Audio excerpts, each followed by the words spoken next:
ਤੁਸੀਂ ਵੇਖ ਰਹੇ ਪਾਵਰ ਪੰਜਾਬ ਟੀਵੀ ਤੇ ਮੈਂ ਤੁਹਾਡਾ ਮੇਜ਼ਬਾਨ ਮੁਹੰਮਦ ਬਲਾਲ। ਦੋਸਤੋ ਸਭ ਤੋਂ ਪਹਿਲੇ ਆਪਣੇ ਚੈਨਲ ਨੂੰ ਕਰੋ ਸਬਸਕ੍ਰਾਈਬ ਤੇ ਨਾਲ ਹੀ ਬੈਲ ਆਈਕਨ ਨੂੰ ਕਰੋ ਪ੍ਰੈਸ ਤਾਂ ਕਿ ਸਾਡੀ ਹਰ ਨਵੀਂ ਆਉਣ ਵਾਲੀ ਵੀਡੀਓ ਤੁਹਾਡੇ ਤੱਕ ਪਹੁੰਚੇ। ਦੋਸਤੋ ਅੱਜ ਤੁਹਾਡੇ ਵਾਸਤੇ ਇੱਕ ਝੋਟੀ ਦੀ ਵੀਡੀਓ ਲੈ ਕੇ ਆਇਆ। ਮੇਰਾ ਕੈਮਰਾਮੈਨ ਤੁਹਾਨੂੰ ਦਿਖਾਉਂਦਾ। ਮਾਸ਼ਾਅੱਲਾ देखो अच्छी झोटी है। अल्लाह ताला ने माशाल्लाह इनके सिंग बहुत ही अच्छे तरीके नाल मोड़े ने। देखो माशाल्लाह अल्लाह का इंजाम है। देखो कि माशाल्लाह दो कुंडलियां लैके मुड़े सिंग ने। माशाल्लाह सोहने सिंग ने।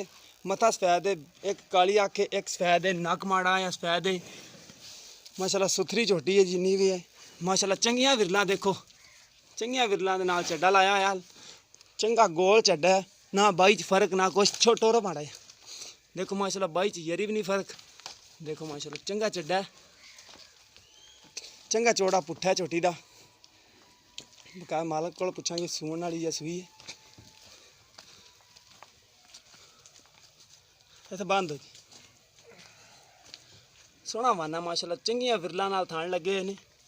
चंगा चौड़ा पुट्ठा है इंदा। सिंग भी माशाल्लाह सोहने ने, बल्ले बल्ला शेर है। बकाया मालक नाल करने गल्लां। पीना बटन अच्छा। अस्सलाम वालेकुम भाईजान, आ जाओ।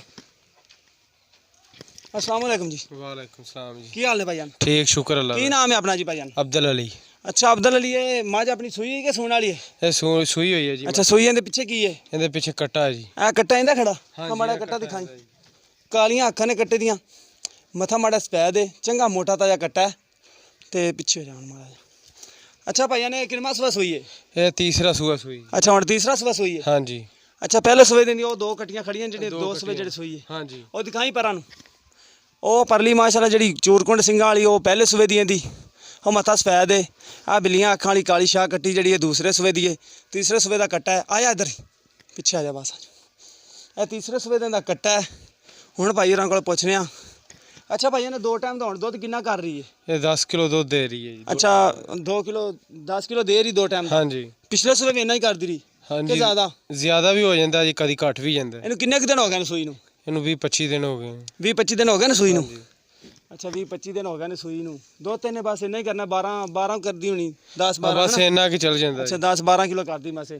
अच्छा इनकी प्यार में बता दी कीमत दस दे। फुल प्यार में बता दी करदी है ना, व्यापार दी नहीं है ना? नहीं करदी है। अच्छा दसो जी। फुल प्यार मोहब्बत करके 2,40,000 दी असीं दे दांगे। अच्छा 2,40,000 विचों कोई प्यार मोहब्बत साडा कोई वीर भरा आ जांदा है, कर लोगे साडे नाल? कोई साडे वर्गा माड़ा आ जाएगा तो उहदे नाल कर लांगे जी। ठीक हो गया। लो दोस्तों 2,40,000 रुपये कीमत करते हैं। उत्ते चक थोड़ा 2,40,000 रुपये कीमत करते हैं। प्यार मुहब्बत आपां करवा लांगे। 10 किलो कहते हैं हाज़र मौके पर दुध दे रही है। बच्चे नूं छड्ड के एक थान तिन्नां थानां दे विचों 10 किलो दुध दे दो टाइम का।